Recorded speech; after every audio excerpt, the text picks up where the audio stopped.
parang punong-puno ng galit saka parang ano nga parang yung mga lumabas sa ating mga pahayagan para talagang parang hindi ko alam kung may meltdown o Siya I think she's being overwhelmed by anger and hate. Pag ang isang tao ay sobrang galit, nawawala siya sa sense of decency. Sa aking paningin. I think we would not be in a proper position to determine that. Siguro, it would be recommended that she should see a psychologist or a psychiatrist. Kasi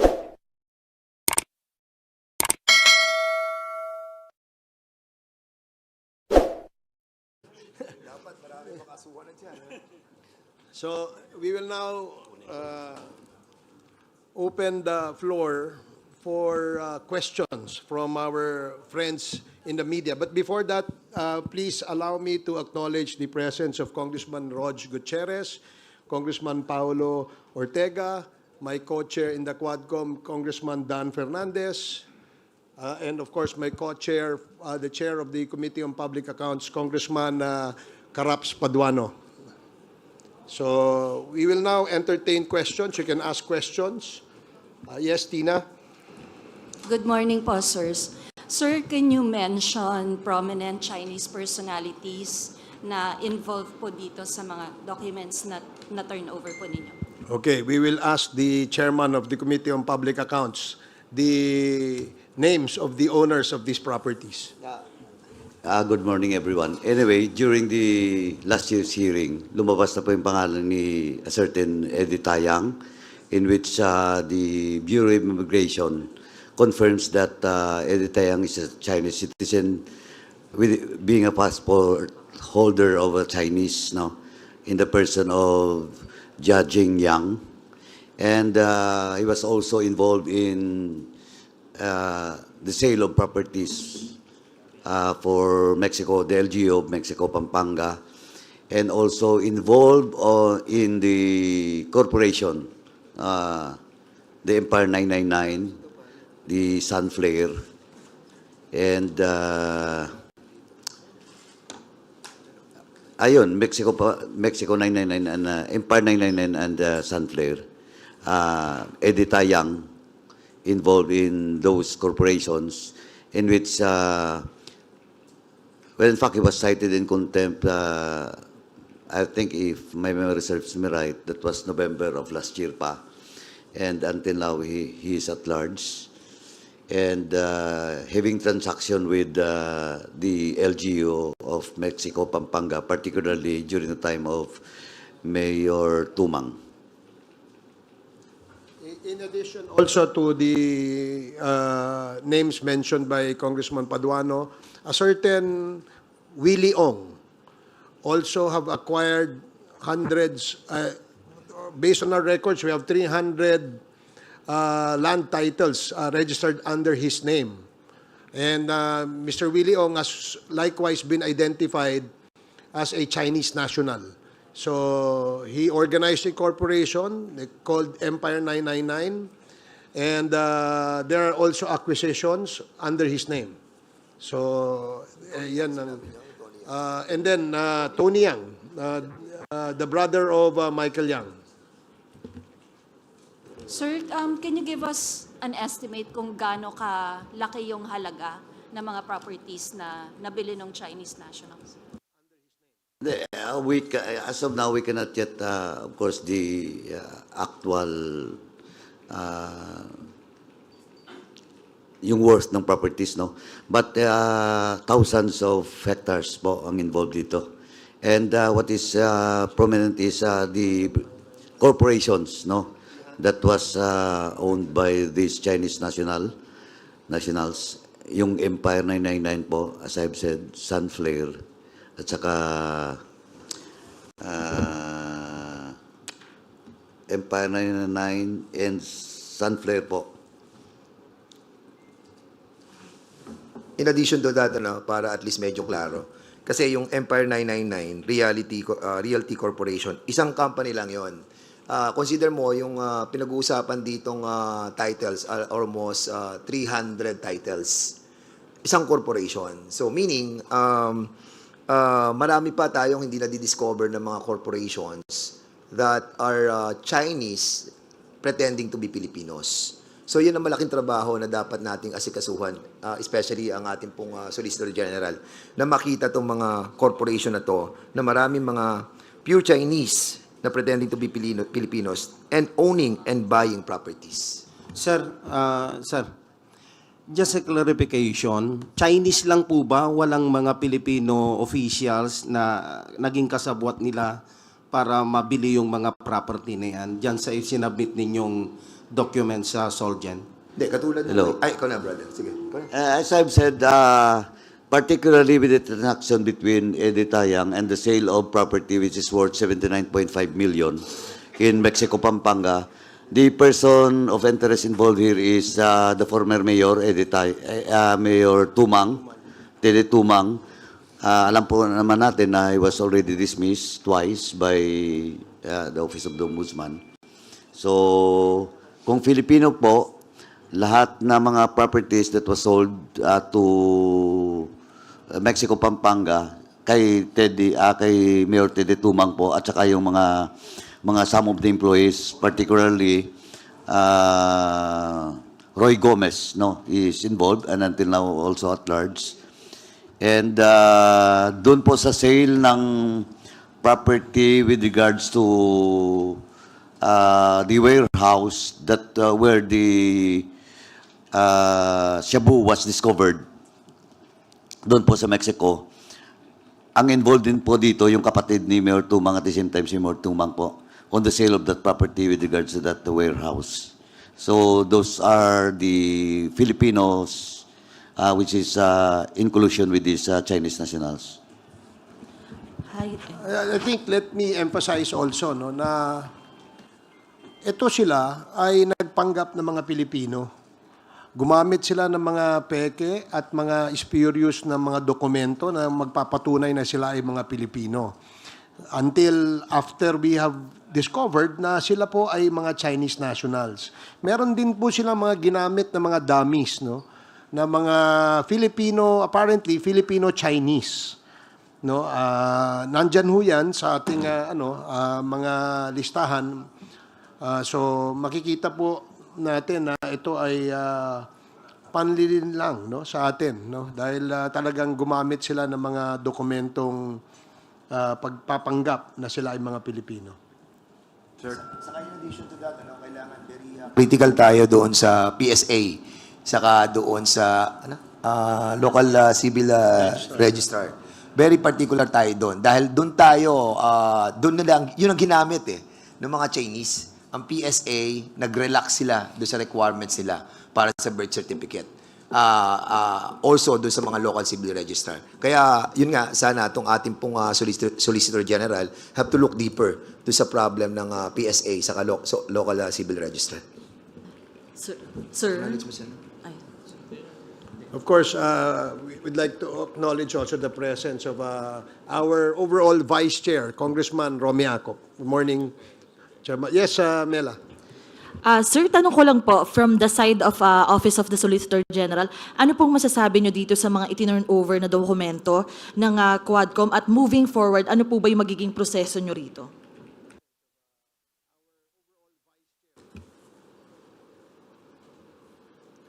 Hindi pa po namin nakikita yung contents ng mga documents turned over to us now, pero may mga listahan po dito sa invitation ng mga honorable chairpersons ng Quadcom. Aaralin po namin to. Pero initially po, eto po kasi yung mga possible na actions that may be filed by the OSG with the coordination of the pertinent government agencies, for example, sa civil forfeiture of the assets acquired of this Chinese through AMLAC, and eto rin for the reversion and or escheat proceedings to recover yung mga fraudulently acquired real estate by this Chinese. Pero eto po, aaralan namin mabuti kung ano yung real status of these lands now. Whether or not in the meantime, these lands have been transferred to qualified Filipino individuals or entities, in which case, jurisprudentially, the constitutional defect is deemed cured. So, ang kwan lang nito, if the real estate is still in the name of this Chinese, we will file the necessary actions, escheat or reversion. Then, kung eto po, pag nasa pangalan na to ng mga Filipino individuals, cured na po yan, pero subject po sa possible administrative or criminal actions sa mga involved, including mga government officials, if there's any. Okay. Sir? You know. Okay. Sir. May dalawang tanong lang po ako. No? Yung unang-una ay ilang mga Chinese po yung nasa listahan ho natin na binigay po natin dyan sa OSG. Pangalawa, pwede ho bang pakidescribe kung itong binabanggit ho na mga lupain o property, pwede na ho bang makabuo ng isang munisipyo o lungsod sa laki ng mga property na pinag-uusapan po natin? Salamat po. Ang aming estimate, thousands of hectares Itong nandito, we do not have the final figure, pero kung babasihan natin yung number ng titulo na na-acquire, no? Na ilipat sa pangalan ng Chinese national o hindi kaya doon sa kanyang korporasyon na nirehistro, lumalabas ito, umaabot to sa mga 300 hanggang 400 na titulo. So if you estimate that each title would have at least a hectare of land, so doon lang sa isang tao, sa isang korporasyon, meron na silang estimated 4 hanggang 500 hektaryang lupa sa isang kumpanya lamang yon. So tama yung sinabi ni Attorney Ocampo that they will study this, initiate the escheat proceedings, kasi if ever we recover this, it has to be recovered in favor of the national government. Kasi nga, merong fraud na nangyari. Bumili sila ng lupa, all these properties are fraudulently acquired. I don't know kung ano yung purpose. Yung iba, ang ginawa nila, nagtayo sila ng mga warehouses, nagtayo sila ng ibang negosyo, and possibly, no, kung nakalusot ito, baka nagkaroon na naman ng Pogo Hub dyan sa mga lugar na yan.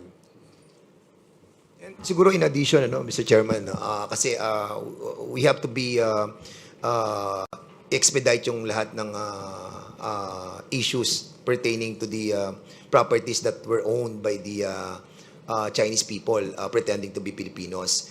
Si Secretary Lucas Bersamin issued a preservation asset na kung saan doon sa asset preservation doon sa Banban na kung saan nakapreserve yung asset po nila para hindi na mabenta. Now, sana yon nire-request natin sa Solicitor General to coordinate with the Executive Secretary in order to have to issue agad yung ating asset of preservation while they are doing yung mga documentary documents that need to be done para makapag-issue sila ng mga preservation of those all assets, no. Maganda yung ginawa po ni Secretary Lucas Bersamin. Sana magawa din po ng ating Solicitor General. Chairman? Yes, may I?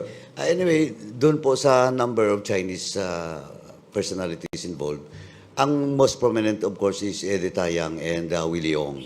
But in those corporations mentioned, particularly Sunflare, which is based in San Simon, Pampanga, and Empire 999, which is based in Mexico, Pampanga, if not all, most of those incorporators are Chinese.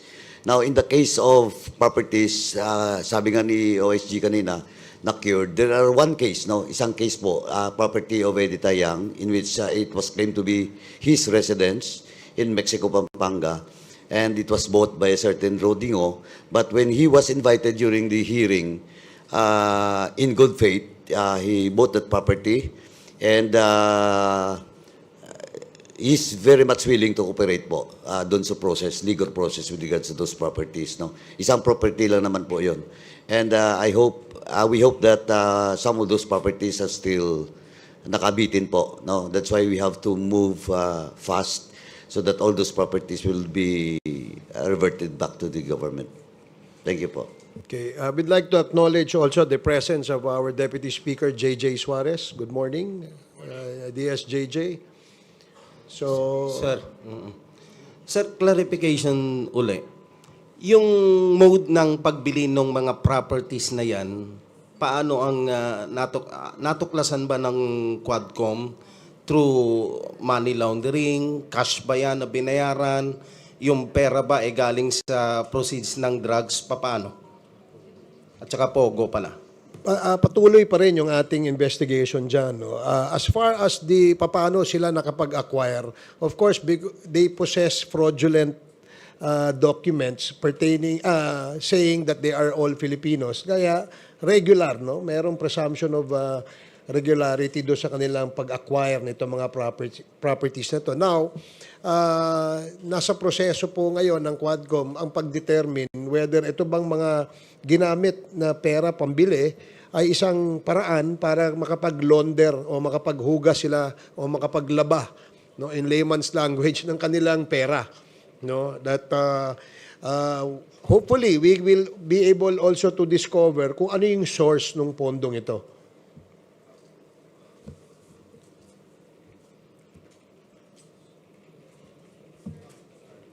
Okay.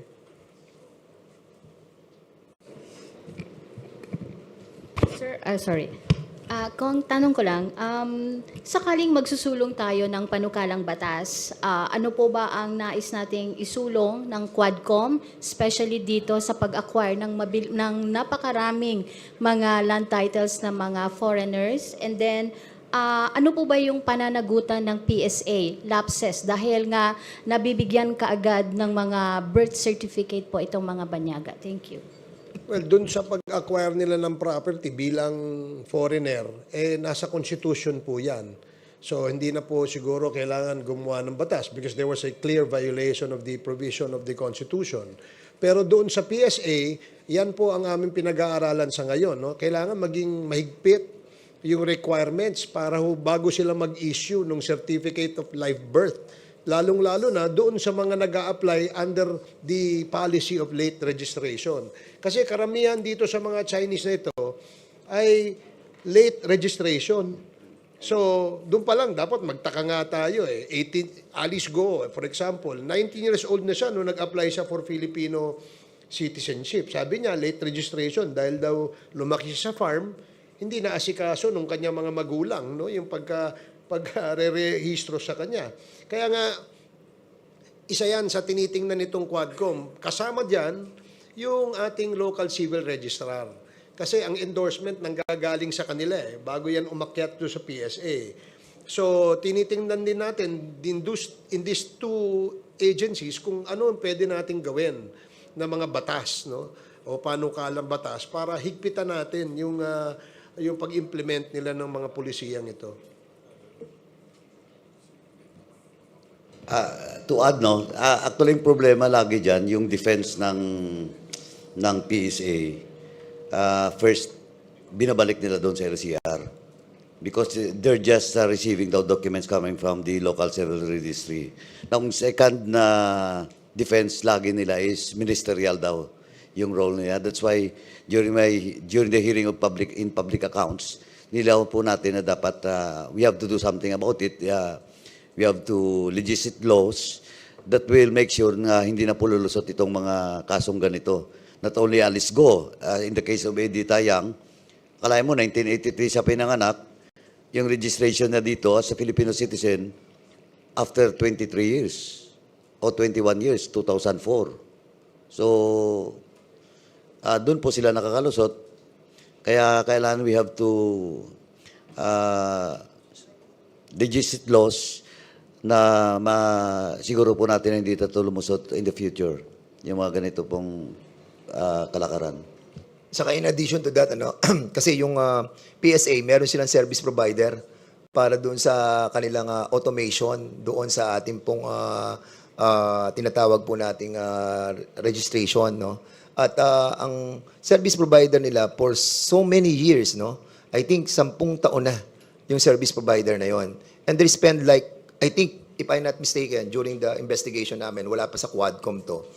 If I am right, kung hindi sa dangerous drugs, sa public accounts, na-mention doon yung contract. Ang contract na inabot ng PSA, no, doon sa service provider nila, almost, I think, if I'm not mistaken, 5 billion. So, kung meron tayong ganong klase ng kontrata, no, doon sa PSA, being owned by a private corporation, not owned by the government, at stake yung ating tinatawag na mga profile ng bawat Pilipino na dumadaan sa kanila.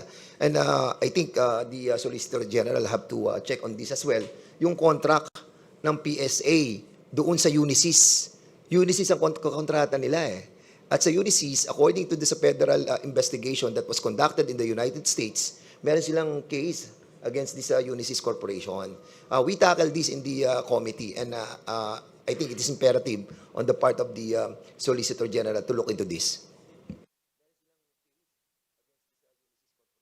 Sir, just a question. Yung pagpasa ng document sa OSG, does this mean that the Quadcom has finished tackling yung issue ng illegal drugs saka yung mga warehouses na allegedly owned by Chinese nationals? No, hindi pa. Ito lang yung aming nakita na I think sufficient and substantial na yung aming investigation na nagawa dito sa particular na Chinese national na ito at saka yung kanilang corporation, no? Yung Empire 999, Mr. Willie Ong, Mr. Eddie Taiyang. So we feel that immediately we have to initiate the forfeiture proceedings nang sa ganun, hindi na po tayo maisahan. Baka maibenta ho yan eh. Kagaya ng isang property ay naibenta, yung 6 hectares yata nabenta doon sa Mr. Rudingo. No? Buyer in good faith siya. Akala naman niya, Pilipino yung kausap niya until we discovered that hindi pala ito totoong Pilipino. Sir, sir, this is not part of the partial committee report po, or this is part of the partial committee report? Hindi pa ito yung hindi pa ito yung kasi we're still writing the partial committee report, and eventually baka itong linggo ito, baka next week siguro we will be able to turn over the partial committee report to the agencies concerned. Ito ay nakita lang namin that there is an urgency. Kasi nga, baka biglang maibenta to bukas. No? I remember, yung kay Empire 999, investigate natin yon ng October last year, di ba? Oh, yung pagdating ng mga bandang March and April, naibenta niya yung property. So, medyo gusto natin sana, merong tayong urgency dito.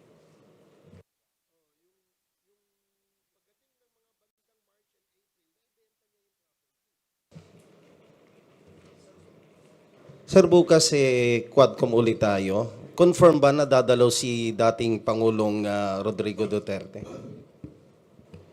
Siya, meron, galing mo tanong mo, Vic. Kala ko dito lang tayo muna sa property. Sige, hindi. We already sent out invitations. Nireiterate lamang natin. Kasi nga yung dati, na pinadala natin, kundi ako nagkakamali, during our second or third Quadcom hearing yan, napadala natin yung mga invitation yan, pero walang tugon, walang, no? That's why we reiterated. Maaring hindi natanggap, maaring, kaya nga, itong invitation na ito, nagpadala tayo ulit. Natanggap po ba? Wala pa kaming feedback. I think we course it through the PNP na mapadala ito para mas mabilis. So, okay. Hopefully. Good morning po, good Congressman. Earl po from IVC 13. Sir, on another topic, sa press con po ni Vice President Sara Duterte and over the weekend, ilan po sa mga House leaders natin na nagpahayag ng kanilang pagkabahala sa ilang mga statement na binitawan ng ating Vice Presidente. Any comments or reaction po on this one, sir? Thank you.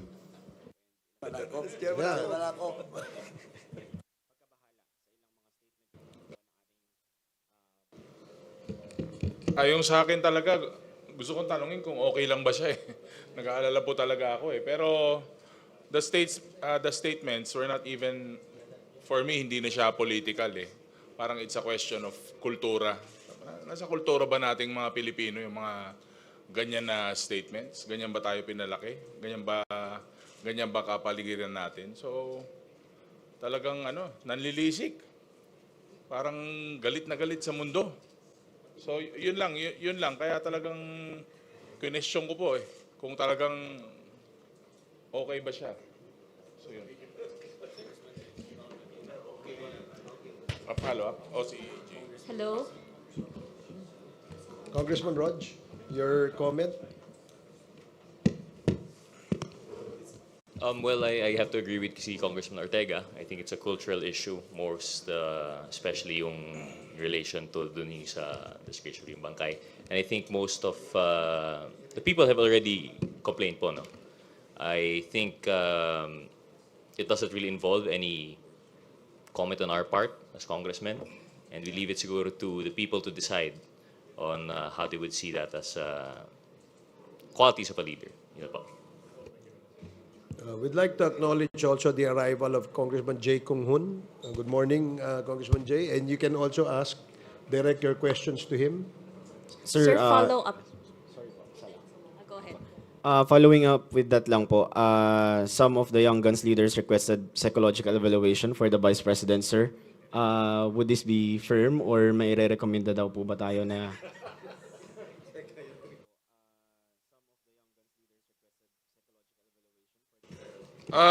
Suggestion lang naman yun. Hindi naman, una-una, hindi rin naman ako pwedeng magrekomenda at wala rin akong kilala. Kasi so far parang okay pa naman ako.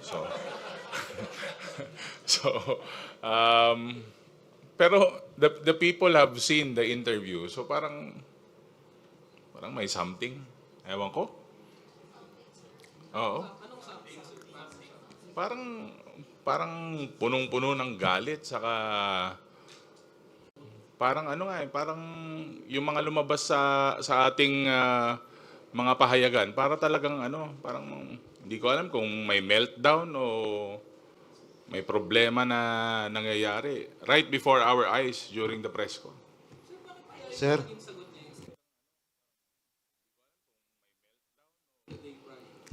Yung kasi yung yun ang lalabas sa news juicy So, dito naman sa Quadcom, from the start, we've been evidence-based. Kung ano po ang mga lumalabas sa aming legislative inquiry, very clear po yun na yun po ang lumalabas at napapalabas po sa social media. But, again, baka it's another diversionary tactic. Sir, sabi ni Attorney Sal Panelo kanina sa interview, hindi naman daw publicly sinabi ni VP Sara yon, parang sa group chat lang daw yon. Doon sa sinabi na huhukayin nyo, yung paghukay. Hindi, magaling talaga siya sa ganun. Yung kasi siya yung official interpreter dati, nung dating Pangulo. So malamang ginagawa na rin niya dito ngayon. Sir, you mentioned parang punong-puno ng galit. Pwede bang? Yes. Sorry, sir. Punong-puno ng galit talaga. Yes. Why do you think po? Bakit po sa tingin ninyo ganun yung nangyari kay, and you even mentioned Kong Ortega na parang may meltdown or may problema na nangyayari. Why do you think po na nagkaganon? Well, siguro sa nangyayari sa ating Vice President, nagkakaroon siya ng, I think she's being overwhelmed by anger and hate.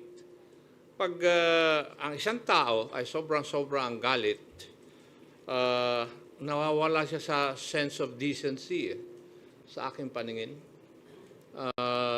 And sometimes, yung how you manage yung hate sa yung katawan at saka yung nasasaktan ka, it's also a test of your character. Di ba? How you manage these things, it's a test of your character. So in the case of the Vice President, ay lumalabas po yung flaw sa kanyang character. Kasi natatalo ng kanyang galit. Yun po yung aking nakikita as far as this representation is concerned. Maraming salamat po. Sir, ay, hello po. Apa, parang ang hugot po ni VP Sara, yung ginagawang pagkalkal doon sa kanyang confidential fund, yung paggamit ng pondo ng kanyang office ng Kamara. So ang House of Representatives po ba kayo, magbabago ba kayo or mag-a-adjust ba kayo, maghihinay-hinay ba kayo sa pag-iimbestiga sa kanyang paggamit po ng pondo? Sa ganang amin, the performance of one's duty should be the primordial consideration. Trabaho po namin yun eh. And therefore, dapat walang let up to show what really happened and so far as the confidential funds of the Office of the Vice President and the Department of Education when she was still the Secretary. Kasi pag magbibigay po kami ng leeway, hindi po na yata in accordance with our mandate. Ganun po ang paningin namin doon. Okay. Sir, Before that, we'd like to acknowledge the presence also of our Senior Deputy Speaker, Dong Gonzales. Good morning. Okay, continue. sir, yung dito sa nakita nyo na, sabi nyo nga may meltdown, kakaiba, yung galit, ganito, ganyan. May nakikita ba kayo na parang signs ng psychological incapacity dun sa nangyari kay Vice President dun sa press con niya? I think we would not be in a proper position to determine that. Siguro, it would be recommended that she should see a psychologist or psychiatrist. Kasi sila po ang expert dito eh. Hindi po kami.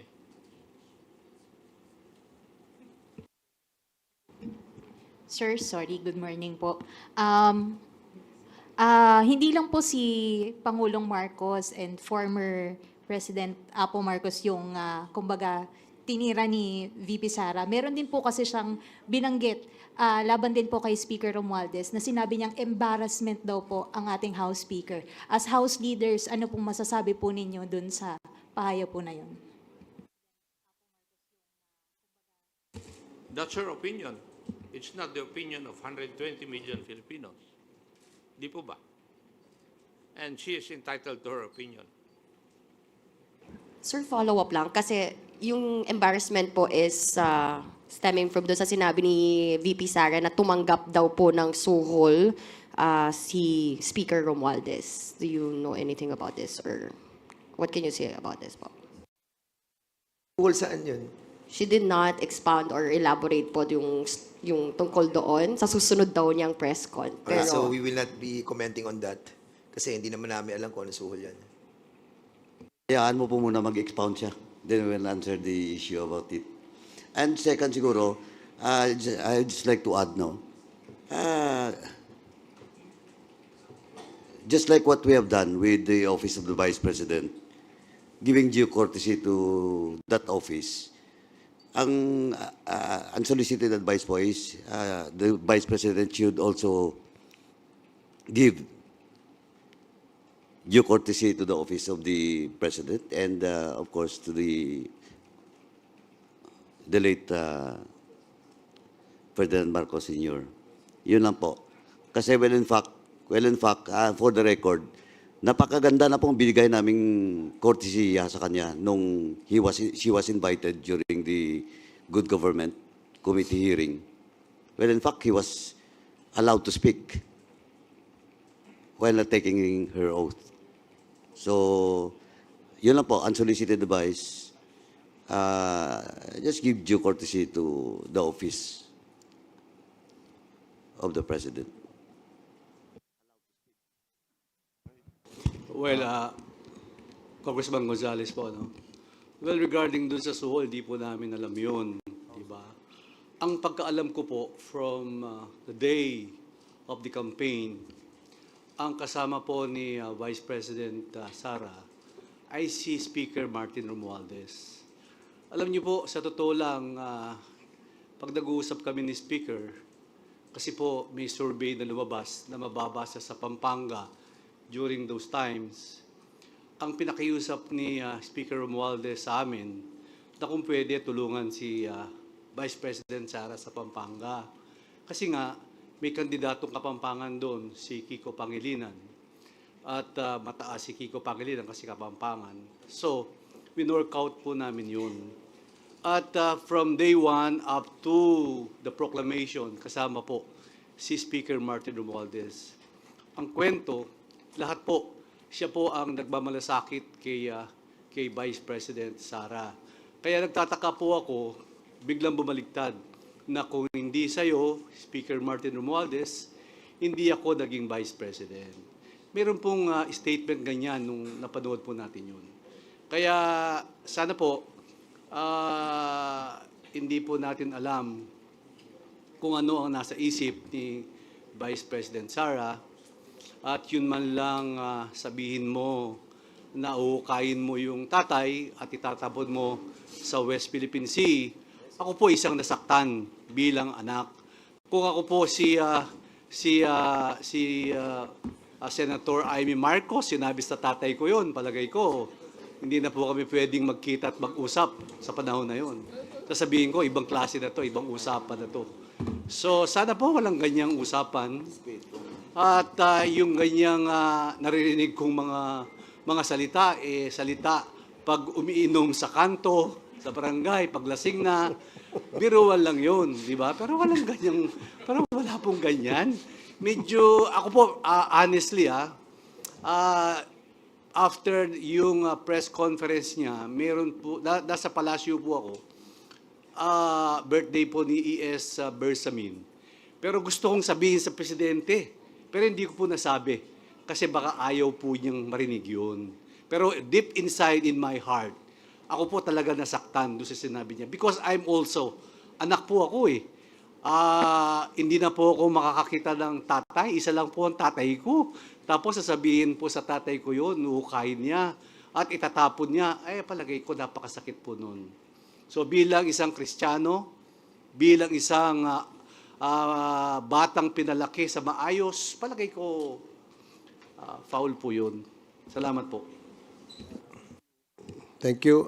I would like to acknowledge also the presence of the chairman of the Committee on Human Rights, our co-chair sa Quadcom, Congressman Benny Abante. And, Good morning. Mr. Chair, in addition to that, na sinabi po ni SDS, alam nyo, kahit pagbalik-balik na din natin ang mundo, yung ating pong former president, si Ferdinand Marcos Sr., malaki po nagawa niya sa bansang Pilipinas. Kahit sabihin na natin na inakusahan siya na diktador, at napatalisik siya ng ating pong mga kababayan.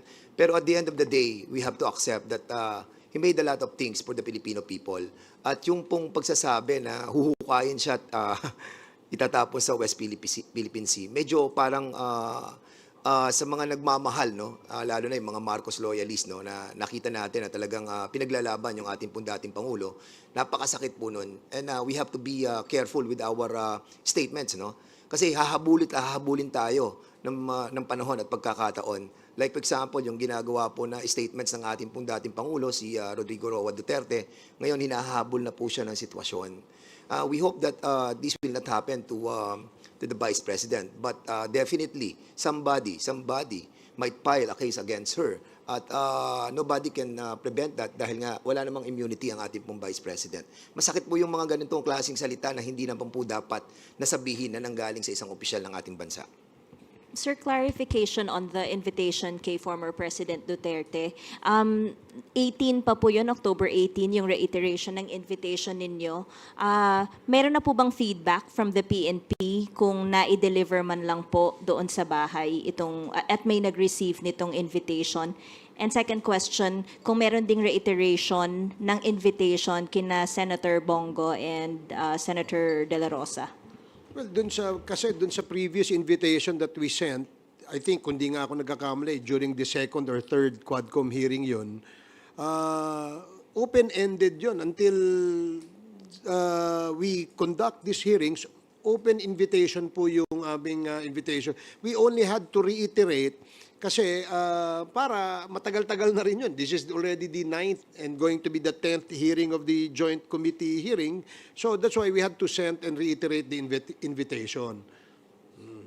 Pero I understand may sulat din po kayo kay CIDG Chief Yes, we to did. Oo. ensure na may magre-receive, may feedback na po. As we speak, wala pa. Wala pa kaming nakukuhang feedback. But we had to course it through the PNP kasi sila ho'y nakakalam ng address doon sa area. And we always do that naman every time we send out invitations to personalities outside of Metro Manila. Ako, magandang umaga po. Habol ko lang po, hingi lang po na reaction dun sa parallel investigation na gagawin ng Senate dun sa EJK tsaka drug war. Well, kami, I'm sure narinig nyo na yung aming opinion tungkol dyan. Kami sang-ayon din kami dyan. No? In fact, mas maganda nga na magkaroon din ng isang parallel investigation dahil wala namang prohibition sa aming rules. And because of merong ganyang klaseng parallel investigation, we do expect that in sync ang lower house at saka ang Senate dito sa usapin tungkol sa EJK. We really have to come up with a law, no, para matigil at hindi na mangyari po itong mga ganitong klaseng extrajudicial killings.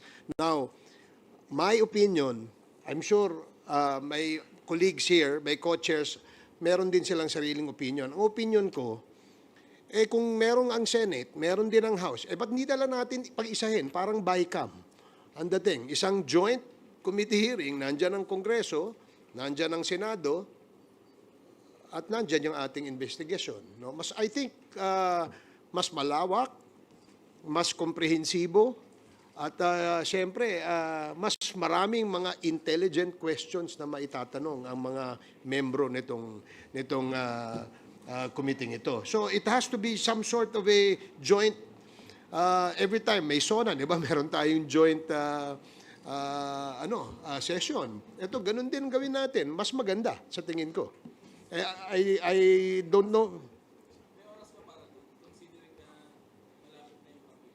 Sa tingin ko, priority ito ng mga mambabatas. Kaya kung uunahin nila yung personal na interes sa pamamagitan ng pagsabi na may kampanya kasi kaya wala sila, isa sa kanilang mandato at obligasyon ay itong ating ginagawang conducting an investigation in aid of legislation. Yan po ang aming trabaho. Yung produkto ng aming komite ay pinag-aaralan at pinag-iisipan po yan. Saka lalo na, Mr. Chairman, no, para mapabilis. Remember, 2 weeks ago, nag-file kami ng 2 bill. No? Yung pong declaring EJK as a heinous crime at yung isa ng pag-stop ng POGO. Now, kung hindi magiging sinking yung upper and lower house, pagdating sa ganitong klase ng investigation at bills na pinal natin, by December, ang order ng Presidente tigil. Kung hindi natin mag-aprobahan yung POGO bill na we filed, together with the upper house, mababaliwala po yung ating pong ginawang submission or filing of that two bills. Mas maganda po para mapabilis po yung ating pong kilos ay magsama na po ang Senado at ang Kongreso. Habol ko lang po. By the way, ipopropose pa namin yan kung ano ang masasabi ng ating Senate President at saka ng ating Speaker of the House. No? It was just an idea na tinitingnan natin kasi para masabi na impartial itong investigation na to dahil tayong lahat, bawat Pilipino ay naniniwala na kinukundina natin ang mga pagpatay. Wala po siguro magsasabi dito na natutuwa sila mayroong pinapatay. Di ba? So dahil nga ganito kalawak itong usapin na ito at itong usapin na ito ay isang usapin of national importance, therefore, ang Kongreso, ang Senado at ang lower house ay dapat magtipon para talakayin itong usapin na ito at gumawa ng solusyon nang sa ganon ay hindi na maulit ito. Habol ko lang po, ibabalik ko lang ng konti doon sa kanina. Bukod po ba doon sa pagbili ng lupa, meron po bang ginamitan ng ibang peking birth certificate para makakuha halimbawa ng gun license tsaka ng driver's license? May ganun po bang nakita yung Quadcom? Hello, lahat po. It all started with LCR and PSA. Pag pag may PSA na po, papasok na po yung LTO. Lahat na, and that includes passports. So, lahat ng mga government IDs and passports, doon talaga nagsimula doon sa LCR at saka sa PSA. So meron pong na-discover na ginamit yung pagkuha ng gun license, ginamit yung peking birth certificate? I think sa case ni Tony Yang. Kay Tony Yang.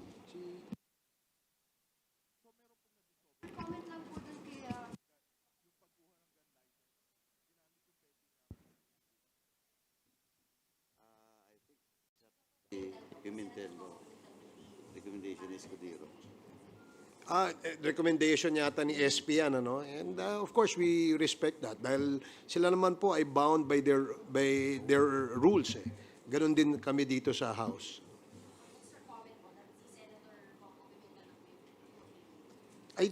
Well, kasi hindi pwedeng siguro, naisip nila na hindi pwedeng si Senator Bato because he's being implicated, no? Bilang chairman ng Committee on Public Order and Dangerous Drugs sa Senate. That's why siguro naisip ni SP na ilagay sa Blue Ribbon at si Senator Coco Pimentel mag-lead. Sir? Hi sir, good morning po. Rose po sa UNTV. Sir, we're preparing 2 scenarios tomorrow for the Quadcom hearing. Kung mag-a-attend si dating Presidente Duterte, how do we prepare for it? At kung hindi siya dadalo, what do we expect? Do we have new witnesses to present that will corroborate the reward system of the anti-drug war? That's a good, tough question. But the chairman of the Committee on Human Rights will be able to answer that. Congressman Benny. Magandang umaga po. Sorry sa pagiging late. Anyway, bilang chairman po ng Committee on Human Rights, noon pa, nais na namin imbitahan ang ating dating Pangulo to appear. No? Not a person na inaakusahan namin, kundi bigyan ng linaw talaga ang lahat ng mga bagay na ito. Particularly yung EJK. Pagkat binanggit naman ni Colonel Espinido at ng mga ibang mga kapulisan natin na talaga may EJK. Ngayon, kung halimbawa hindi makakadalo ang Pangulo, ine-expect namin siyang dumalo sapagkat sinabi naman niya sa media na if he is invited, ay darating siya. Kaya palagay ko sa akin po, walang pagdududa na he might come. Kung di siya tumating, meron pa po kaming mga witnesses na talagang magsasalita patungkol sa mga bagay na ito. Charan, padagdag ko lang po. Actually, yung invitation ng Presidente nung nakaraan pa yan, and to invite him once again in tomorrow's hearing is just normal, no? He's just one of the resource person that was invited in previous hearing. Now, kung question of preparations with regards to proceedings, I think yung preparation is still normal because we treat the former President as one of the resource person that will shed light on the issue of AJK. So wala pong magbabago. If ever he appears po tomorrow, ano po yung security na ipapatupad po natin? And will he get the first part of the hearings? Siya po ba muna yung pagsasalitain po natin? And what questions we will ask? First, question of security, that's not us, but the Sergeant at Arms, no, in coordination with the PNP. Second, if he will be the first or the last or in the middle, sabi ko na nga, we will treat him as part of the resource person. So, depende po yan sa mga members, no, na magtatanong. And third question of what are those questions, let us see tomorrow what will happen during the hearing. Dagdagan ko lang din, no, na of course, we will afford him the courtesy due to a former president, no. Alam niyo naman dito sa Quadcom, nirerespeto naman natin yung rights ng ating mga resource persons at ng ating mga witnesses. Taliwas diyan sa iniisip ng iba sa pagbabati ko sa amin na we do not daw respect the individual rights of our witnesses as well as our resource persons, no.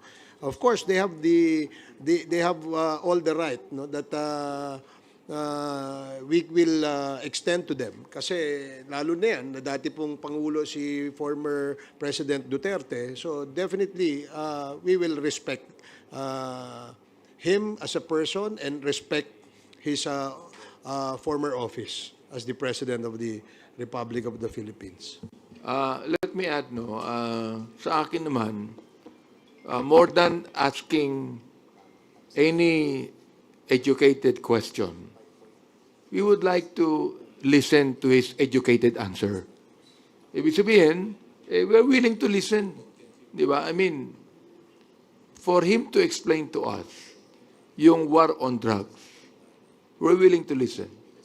For him to explain to us why is it necessary on the war on drugs that more than 20,000 people were killed. We are willing to listen. Oo. We're willing to listen na sinabi niya several times na patayin ang mga drug pushers. For example, we're willing to listen kung bakit niya sinabi yan. We're willing to listen na yung kanya mga binanggit na pinapatay, na-embolden ang ilang mga pulis na gawin ang hindi dapat gawin. We're willing to listen. We're willing to listen to him. Nasabihin niya, nagkaroon ba ng due process bilang chairman ng Committee on Human Rights? What I'm concerned about ito, nagkaroon pa ng due process. Nagkaroon ba na tinatawag natin sa konstitusyon na binigyan ng pagkakataon kahit mga suspect yan na hindi natin binibilang na mga kriminal unless proven guilty. Bilang ang ating dating Pangulo ay piskal. Naniniwala po siya sa due process.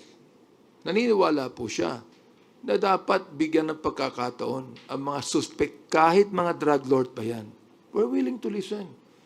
We're willing to listen kung bakit more than 7,000 ang mga pinatayan ng mga drug pushers sa mga hiliit. Pero yung mga malalaking drug lords, buhay pa hanggang ngayon. That is what we would like to know.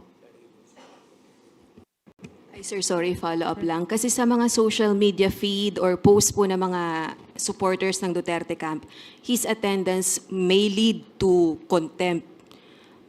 Yung pong respect that the Quadcom will accord the former president, is that enough assurance for him not to be contempt? I cannot, the committee personally, I cannot assure that. It's up to him to be present tomorrow, and it's up to his answers and his actuation during the hearing. So, for me, sabi ko na nga, hindi ko pwedeng pangunahan ng dating Pangulo. Let us see what will happen tomorrow. But one thing for sure, we will afford him the due courtesy, his office should be afforded. Sir? Sir? Sir? Sir, sorry. Sir, Go ahead. Sir, follow-up ko lang yung sa mga Chinese na may title. Meron ba may narinig ako baka mali lang ako, Tony Yang, the brother of Michael Yang, kasi meron ding ID Tai Yang. ID Tai Yang is same as Tony Yang. No. Iba yan, magkaiba yan. But this ID... Edita Yang, yung Chinese name niya is Jiajing Yang. Okay, sir. Pero related ba to sa kay Michael Yang and Tony Yang, sir? Si Edita Yang is related by business associations. As business associate Yeah, of but of Michael course si Yang and Tony Yang. Tony Yang is related to Michael Yang, the brother of Michael Yang.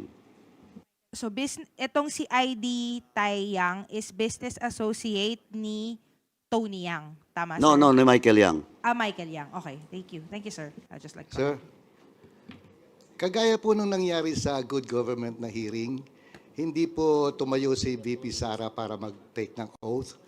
Granting po, pumunta po si former president at hindi rin po tumayo para mag-take ng oath.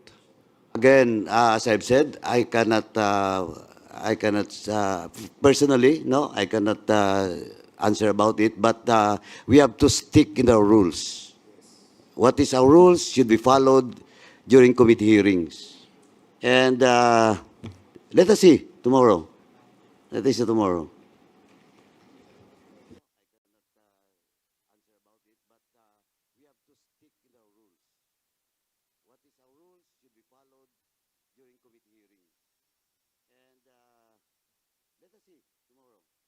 Bakit ang konti ng mga tanong nyo? Himala.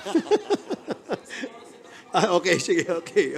So, maraming salamat sa ating mga kaibigan sa media. Thank you. Yeah, you still have one more question, Rose? Okay. Sir, magko-comment lang si Rose na parang namumula po kayo. Hindi, walang tulog eh. Di ba, we're supposed to be on vacation? Oh, di ba? Nagtanim ako doon sa amin eh, kaya mainit eh. Ako, palagay ko yung tanong kanina, palagay ko mas civil si former president kaysa kay vice president. Palagay ko, magte-take ng oath yan. Mas civil siya eh.